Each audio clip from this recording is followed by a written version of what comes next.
السلام علیکم، میں ہوں فیصل محمد اور آپ دیکھ رہے ہیں ہمارا YouTube channel views of Faisal Muhammad. آج پاکستان کے علاوہ کچھ بین الاقوامی اہم خبروں پر بھی ہم تھوڑا سا تجزیہ دینے کی کوشش کریں گے۔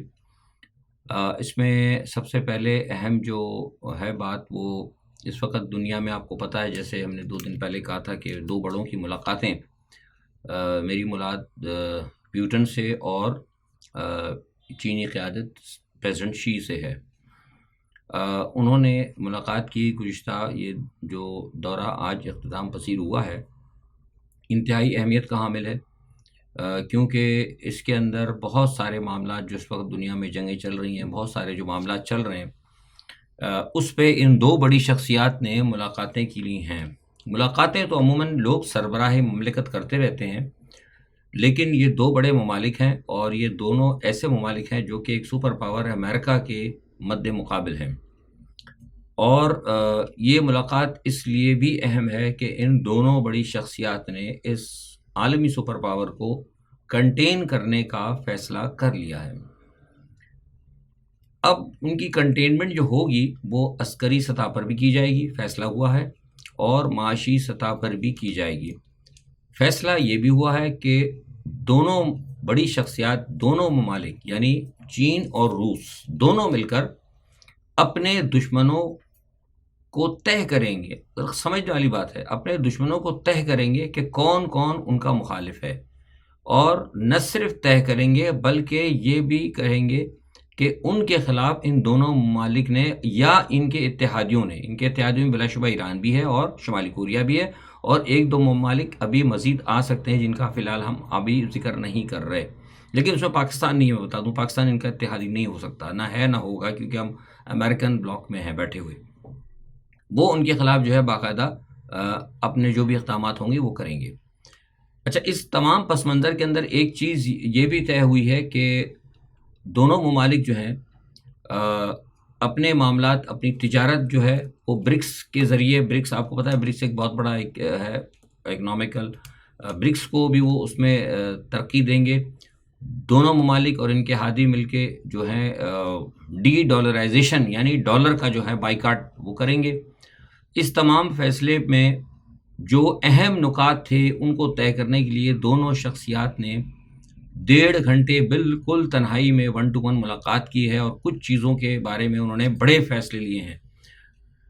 جب یہ سیکرٹ میٹنگ ہوتی ہے، جب تنہائی میں میٹنگ ہوتی ہے، تو اس کا مطلب یہ ہے کہ بہت کچھ کرنے کے لیے وہ تیار ہیں۔ ایک تو ہوتا ہے نا فیصلے کر لینا، اس کا مطلب وہ تیار، they are ready for take action, ٹھیک ہے۔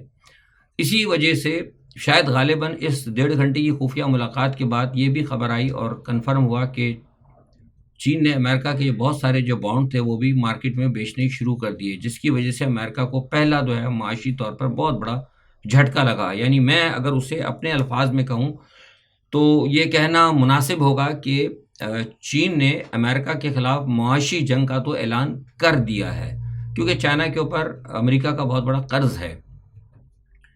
دوسرا جو ایک بات ہوئی ہے وہ یہ ہے کہ روس سے بھی بات ہوئی ہے کہ روس بھی جہاں تک ہو سکتا ہے جو بھی امریکہ کے یہاں پہ اثاثہ جات ہیں ان کے بارے میں وہ بھی بڑے فیصلے کرے اور فوراً کرے۔ اور ایک بات تو یہ ہوئی معاشی سطح پر، اور عسکری سطح پر جو فیصلہ ہوا ہے وہ یہ ہوا ہے کہ چین اور روس مل کر، جیسے میں نے کہا، کہ اپنے دشمنوں کا مقابلہ کریں گے، اور بلا شبہ ان کا سب سے بڑا دشمن جو ہے وہ امریکہ ہے، اور چین اور روس ان تمام ممالک کو یا اپنے اہداف کو، خواہ وہ خطے میں ہوں یا خطے سے باہر ہوں، غور طلب بات ہے جو بات ہوئی، خطے میں ہوں یعنی ان کے اطراف میں، یعنی ساؤتھ چائنا سی میں، یا پھر ہٹ کے، مطلب ادھر یوکرین وغیرہ یا آگے پیچھے ادھر جو لٹرم پٹرم علاقے ہیں، یا مشرق وسطیٰ میں کہیں بھی جہاں ان کو اگر ان کے اہداف کو نقصان پہنچائے گا وہ ان کے خلاف کارروائی کریں گے۔ یہ فیصلہ ہونے کے بعد جو ہے یہ بھی طے کر لیا گیا کہ اب چین جب جائے گا تائیوان کی طرف، بلا شبہ تائیوان کو اپنا حصہ وہ مانتا ہے، کہ جب چین تائیوان کی طرف جائے گا تو امریکہ نے کہا تھا کہ اگر تائیوان کی طرف وہ جاتا ہے چین، تو فلپائن اور جاپان کے ذریعے وہ چین کو یہاں سے کارنر کرنے کی کوشش کرے گا۔ یہاں یہ فیصلہ ہوا ہے دونوں کی ملاقاتوں کے اندر کہ جب چین جائے گا تائیوان کی طرف، تائیوان پہ قبضہ کرنے کے لیے، تو یہاں جب چین کا ٹکراؤ ہوگا تو امریکہ کے جو اتحادی ہیں، فلپائن اور جاپان، ان کو کاؤنٹر کرے گا یہاں پہ رشیا، رشیا بھی کاؤنٹر کرے گا اور یہاں پہ ان کو کاؤنٹر کرے گا شمالی کوریا. یعنی دیکھیے پوری بساط جو ہے نا بچھائی جا رہی ہے جنگ کی. یہاں پہ یہ ان کے درمیان یہ بات ہو گئی ہے. اور یہ بھی فیصلہ ہوا ہے کہ یوکرائن کے اندر جو اس وقت جو جنگ چل رہی ہے، یوکرائن کے اندر جو ہے جو چائنا کا ایک پیس پلان تھا کہ جو کچھ رشیا جس پہ قبضہ کر گیا وہ بالکل واپس نہیں ہوگا. اگر اس کے اوپر وہ بات نہیں مانی جاتی تو پھر رشیا کو یہ بھی اختیار دیا ہے کہ وہ اپنے حساب سے اپنے مفاد کو دیکھتے ہوئے جہاں تک ہو سکتا ہے وہ آگے بڑھے، اور چین جو ہے اس حوالے سے ان کے ساتھ ہوگا. ان تمام فیصلوں کو دیکھتے ہیں کہ ساتھ ہی جو ہے پینٹاگون میں بڑی یعنی ہڑبونگ جسے کہتے ہیں کہ ایک پریشانی کی صورت آ گئی، اور جسے کہتے ہیں ہڑبونگ مچ گیا یا ٹینشن پھیل گئی وہاں پہ، اور انہوں نے فوری طور پر بڑے اقدامات کرنے شروع کر دیے، کیونکہ ان کو اب دو سطح پہ مطلب خطرہ ہو گیا. کیونکہ ایک طرف معیشت گرنی شروع ہو جائے گی، یہ جو بانڈ بکنے شروع ہو جائیں گے اسے، اور ڈی ڈالرائزیشن، اور دوسری جانب وہ جو میں نے آپ سے بتایا کہ ادھر وہ جو کرنے جا رہے ہیں برکس کے اندر، تو یہ تو ایک بہت بڑا ایسا جھٹکا ہے جس کی وجہ سے امریکہ کو سہارنا مشکل ہوگا. دوسری جانب یہ ہے کہ جنگ کا مسئلہ بھی تیار ہے، تو لہٰذا فوری طور پر امریکہ نے جو ہے لانگ رینج میزائل جو ہے نا وہ تو انہوں نے لگا دی ہیں فوری طور پر فلپین کے اندر، تاکہ اگر جنگ ہو یہاں پہ تو وہ فلپین سے براہ راست ان کو اٹیک کر سکے. لیکن اسی طرح جو ہے چائنا نے بھی، اسی طرح روس نے بھی اپنے جہاں ساؤتھ چائنا سی میں جہاں ان کی مطلب پریزنس ہے چین کی اور روس کی، وہاں پر انہوں نے اپنے جو ہے بڑے پیمانے پر انہوں نے میزائل کی تنصیبات کا حکم دے دیا ہے، کہ آلریڈی وہاں پہ ان کے جزیروں کے اندر ان کے بہت ساری چیزیں جو ہیں وہاں پہ ہتھیار وغیرہ آلریڈی ڈپلوائے ہیں، لیکن اب ان کو ریڈی ٹو اٹیک پوزیشن میں لانا وہ چاہ رہے ہیں، یا ان کا احکام انہوں نے دے دیا ہے. اچھا، اس کے علاوہ جو ہے چائنا نے روس کو، یعنی روس کی قیادت کو، پیوٹن کو مبارکباد دی. انہوں نے کہا کہ جس طریقے سے آپ نے ایران کو مضبوط کیا، اور جس طریقے سے آپ نے ایران کے ساتھ اور جو مطلب چین مخالف جو قوتیں ہیں ان کا ساتھ دیا اور ان کو مضبوط کیا، اس کے اوپر انہوں نے پیوٹن کا شکریہ ادا کیا.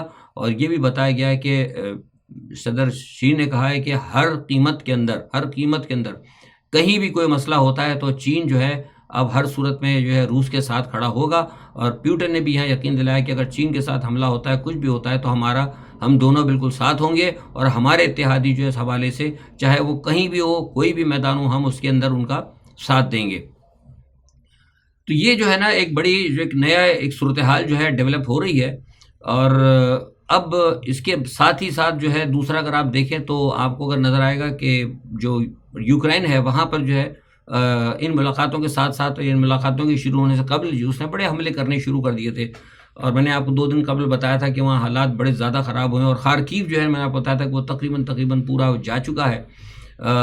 سمجھ لیں آپ کہ پورا روس کا کنٹرول ہو چکا ہے. اور خارکیو کے اطراف میں 1-2 اور ہیں، لوہانسک ہے، ڈونسک ہے، اور اس کے علاوہ 2-4 اہم شہر ہے، کاپر ہے وغیرہ.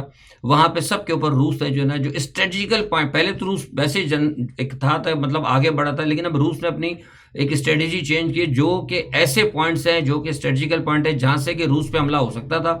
جیسے کہ مثال پر وہ بلگروڈ کے اوپر حملے کر رہے تھے، یا وہ نیپا ندی کے قریب جو علاقے تھے وہ سارے کے سارے جو ہے نا رشیا نے اپنے پاس کنٹرول میں کرنے کی کوشش کی، اور کچھ تو تقریباً وہ کر چکے ہیں اور باقی کا وہ گھیراؤ کر چکے ہیں.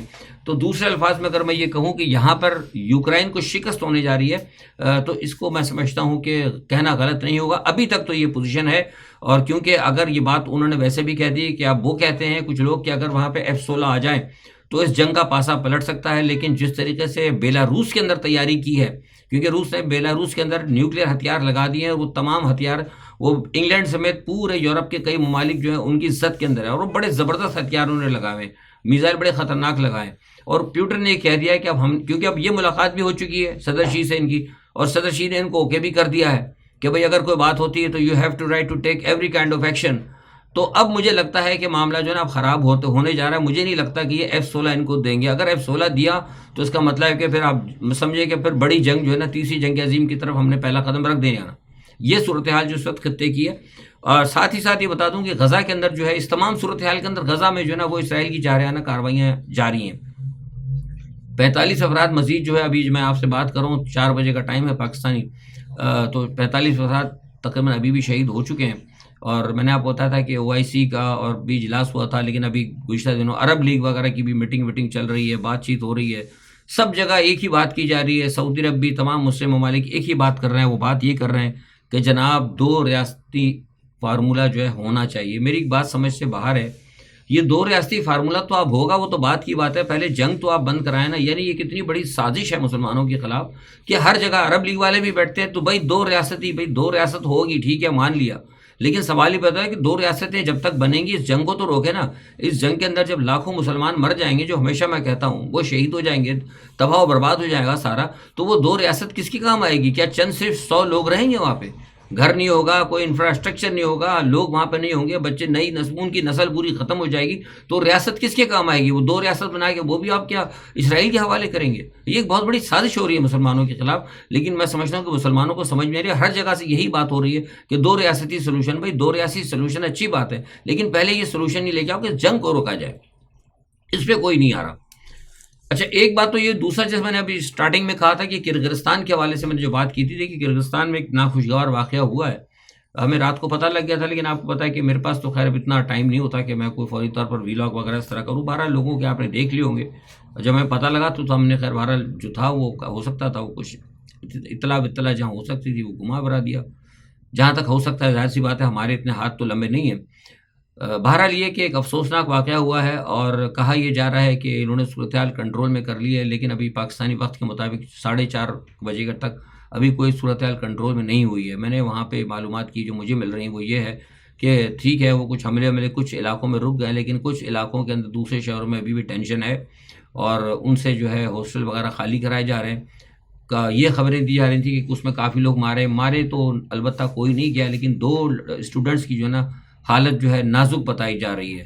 اب مجھے نہیں پتا کہ اس میں کیا ان کی ڈیتھ ہو گئی ہے، اللہ کرے نہ ہو، لیکن یہ ہے کہ 2 کی حالت جو ہے نا بہت شدید ہے، وہ نازک ہے. لیکن ایک بنگلہ دیشی کے بارے میں مجھے بتایا گیا ہے کہ وہ بنگلہ دیشی کہیں بیچارہ وہ مارا گیا ہے اس صورتحال میں. اب سوال یہ پیدا ہوتا ہے کہ سارا جو معاملہ ہوا ہے اس کے اندر ہماری حکومت کیا کرے گی؟ ہماری حکومت تو کچھ نہیں کر سکتی. ایک تو وہاں پہ سفارت خانہ اتنا چھوٹا سا ہے اور یہاں سے جس طریقے سے آپ نے لوگوں کو بھر کے، یہ تو ایک کاروبار کی شکل میں انہوں نے وہاں پر بھیجا. 15,000 کے قریب ہمارے وہاں پہ لوگ اسٹوڈنٹ موجود ہیں. کوئی یہ پوچھے کہ وہاں پہ مطلب یہ اسٹوڈنٹ اتنے لے آنے کی ضرورت کیا تھی؟ کوئی پالیسی نہیں ہے. ظاہر سی بات ہے وہ اسٹوڈنٹ اگر وہاں جا رہے ہیں کرغزستان میں تو وہاں پہ ظاہر سی بات وہ تعلیم حاصل کریں گے تو کچھ نہ کچھ تو ڈالرز دیں گے نا کہیں سے. تو اس کا مطلب ہے یہاں سے پاکستان کا زر مبادلہ بھی جاتا رہا ہے اور کالجز بھی کوئی یونیورسٹیز بھی کوئی اتنی خاص نہیں ہے وہاں کی. تو یہ جو ہے نا معاملہ اس کو دیکھنا پڑے گا حکومتی سطح کے اوپر. یہ بہت بڑی ایک سازش ہے، مجھے لگ رہا ہے کہ ہر طریقے سے پاکستان کو جو ہے نا نقصان پہنچایا جا رہا ہے اور کوئی پرسان حال نہیں ہے ان کا. 3 یا 4 آدمی کے اوپر وہ وہاں پر عملہ ہے ان کا.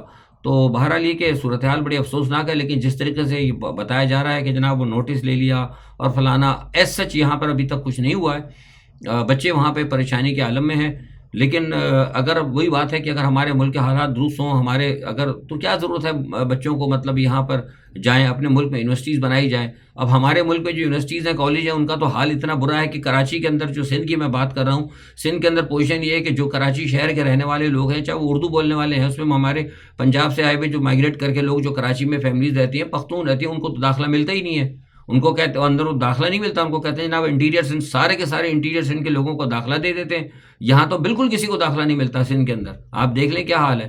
اور کسی کالج کے اندر وہ ان کو صرف ایک کرنے کے لیے ان سے لاکھوں روپے کی رشوت مانگی جاتی ہے. دوسرے جو میڈیکل کالج وغیرہ ہیں وہاں پر بھی لاکھوں روپے کی رشوتیں لی جاتی ہیں. اور جو بڑے بڑے وڈیرے ہیں، بڑے بڑے جاگیردار ہیں، بڑے بڑے فیڈلز جو ہیں، اور جو بدماشی ہے وہ اب 40 لاکھ 50 لاکھ دے کے سیٹیں اپنے کوٹا ریزرو کروا لیتی ہیں. تو یہ ظاہر سی بات ہے ہر طریقے اس ملک کے اندر میں ہوتا ہے نا کہ آوے کا آوا ہی بگڑا ہوا ہے. یہاں پہ انقلاب کی ضرورت ہے. ہر چیز جہاں آپ جائیں گے نا وہاں پہ آپ کو ستیہ نظر آئے گا. یہ جو کرغزستان میں ہوا ہے مسئلہ، یہ کہیں بھی ہو سکتا ہے، کسی بھی ایشو پہ ہو سکتا ہے. پاکستان میں بھی ایسے واقعات ہو سکتے ہیں اور بھی کہیں ہو سکتے ہیں. کیوں؟ اس لیے کہ آپ کی کسی چیز کے اوپر گرپ نہیں ہے. نہ اندرون ملک آپ کی گرپ ہے، نہ بیرون ملک آپ کی گرپ ہے. کہیں آپ کی کوئی گرپ نہیں ہے پاکستان کے اندر. عالمی مالیاتی فنڈ کا وہ جو بات اسلام آباد میں بیٹھا ہوا ہے، اور وہ میں نے آپ سے کہا تھا کہ یہ سب یہ فالتو باتیں کر رہے ہیں. ٹھیک ہے آپ کچھ چیزیں سستی وستی کر رہے ہیں، یہ صرف ایک عارضی ہے. اور ابھی انہوں نے کہہ دیا اپنی کرنسی کو ڈی ویلیو کریں. آرڈر انہوں نے کہا آپ کو کوئی نہیں بتا رہا، میں آپ کو بتا رہا ہوں. انہوں نے کہہ دیا کہ ڈی ویلیو کرو اپنی کرنسی کو. تو وہ سارا معاملہ جو ہے نا مزید ابھی خرابی کی طرف جائے گا. بہت زبردست مہنگائی بڑھنے والی ہے. اچھا وہ فیصل واوڈہ، مصطفیٰ کمال سمیت جو یہ آئے تھے نا، یہ جو مصطفیٰ کمال ہو گئے، فیصل واوڈہ ہو گئے، اور ایک وہ اون چودھری صاحب ہو گئے، یہ جو فضائی پیراشوٹرز تھے نا، یہ اتر کے آئے تھے عدلیہ کے مخالف جن کو اتارا گیا تھا، ان کی پریس کانفرنس جو ہے نا اس کے حالات بڑے خراب ہوئے ہیں، جس کی وجہ سے جو ججوں اور اسٹیبلشمنٹ کے درمیان جو خلیج بڑھی تھی اس کو روکنے کے لیے پس پردہ جو ہے کچھ دو شخصیات ہیں، ایک تو زرداری صاحب ہیں، میں اب نام نہیں لیتا یونیفارم والوں کی، کچھ لوگوں کا، ان کی کوشش ہو رہی ہے کہ اس معاملے کو نہ فی الحال ختم کر دیا ہے، کیونکہ معاملہ بڑا خراب ہو رہا ہے، اور اس سے جو صورتحال آپ کو اندر چل رہی ہے نا اس وقت، وہ باہر آپ کو نظر نہیں آ رہی ہے. میں بھی احتیاطاً نہیں بتاتا، بس آپ کو بتا دیتا ہوں کہ حالات اندر کشیدہ ہیں، اور کوشش یہ کی جا رہی ہے کہ پس پردہ جو ہے یہ 6 ججوں کا معاملہ، جو ججوں کا معاملہ ہے، ان کے ساتھ کچھ سیٹلمنٹ کر لیا جائے. مجھے نہیں لگتا کہ اگر کر لے تو اچھی بات ہے، لیکن سیٹلمنٹ اس طریقے سے ہونا چاہیے کہ جو عمران خان کو یا جن لوگوں کے ساتھ ناانصافی ہو رہی ہے ان کو انصاف ملنا چاہیے. لیکن اگر کوئی ایسا سیٹلمنٹ ہو جائے کہ جناب ٹھیک ہے جی ججز خاموش ہو جائیں، ہم آپ کو سب کچھ کر دیں گے، آپ نے جو کچھ ہے اس میں معاف کر دیں گے، جس کو ہم لٹکائیں گے وہ لٹکائیں گے، اگر ایسا سیٹلمنٹ ہے تو نہیں ہونا چاہیے، اور میں سمجھتا ہوں کہ عوام اس کو برداشت بھی نہیں کرے گی. لیکن اس تمام صورتحال کے اندر جو ہے اداروں کے اندر کہیں نہ کہیں تھوڑی سی گڑبڑ ہے، اور بلکہ اس بات پر پریشانی ہے. سوچ کہ میں بات کر رہا ہوں آپ کو، الفاظ کو ذرا غور رکھیے گا، اس بات پر پریشانی ہے کہ معاملات یہاں تک کیسے پہنچے، اور یہ ججوں کا معاملہ جو ہے وہ پبلک میں کیسے آیا، یہ معاملات لیک کیسے ہوئی، کیوں ججوں کو اتنی ہمت ہوئی کہ انہوں نے بغاوت کی. کیا اس کے اندر ہماری ایجنسی، کوئی ایک ایجنسی ہے، ایک اور ایجنسی آپ کو پتہ ہے ISI ہے، کیا وہ اور اس کی رپورٹس جو ہے مطلب ٹھیک نہیں تھیں، یا وہ اپنے اہداف میں ناکام رہی ہے؟ کچھ ایسے معاملات ہیں. تو مجھے لگتا ہے کہ نزلہ جو ہے نا یہ ISI کے اوپر گرے گا، میرا خیال ہے، ہو سکتا ہے. تو یہ بھی دیکھیں کیا ہوتا ہے. دوسری ایک اہم چیز یہ تھی کہ نواز شریف نے اپنے وہ بلایا تھا، نواز لیگ کی سینٹرل ورکنگ کمیٹی کا اجلاس بلا لیا تھا انہیں، اور ان کو کہا ہے کہ شہباز شریف صاحب کو بتا دیا کہ وہ وائس پریزیڈنٹ ہوں گے جب تک کہ نواز شریف صاحب یا اگلا صدر نہیں آتا. نواز شریف نہیں ہونا صدر، میں نے آپ کو پہلے بتا دیا تھا. لیکن آج کی جو ان کی جو تھی نا، اس کے اندر جو ایک اہم بات تھی وہ یہ ہے کہ فرسٹ ٹائم جو ہے نا نواز شریف نے نا اس حکومت کو اون کیا. انہوں نے کہا کہ شہباز شریف جو ہے حکومت چلا رہے ہیں، اور یہ مسلم لیگ نواز کی حکومت ہے. تو یہ آج جو ہے نا انہوں نے تسلیم کیا ہے. مجھے لگتا ہے کہ شاید کچھ اندرون خانہ جو ہے کچھ معاملات جو ہے پس پردہ طے ہو رہے ہیں اسٹیبلشمنٹ کے ساتھ. تو دیکھتے ہیں 1-2-4 دن کے اندر یہ الیکشن ہو جائیں. ان کے الیکشن کیا سلیکشن ہی ہونا ہے سینٹرل ورکنگ کمیٹی کا، تو اس کے بعد پھر جو بھی صورتحال ہوگی، میں کوشش کر رہا ہوں کہ یہ جو سارے معاملات ہوئے ہیں، اچانک جو تبدیلیاں لائی گئی ہیں، اس کے پیچھے کیا معاملات ہیں، اس کو دیکھ کے انشاءاللہ 1-2 دن کے اندر میں آپ کے ساتھ ضرور شیئر کروں گا. آج کے لیے اتنا ہی. اپنا بہت خیال رکھیے گا. اللہ حافظ.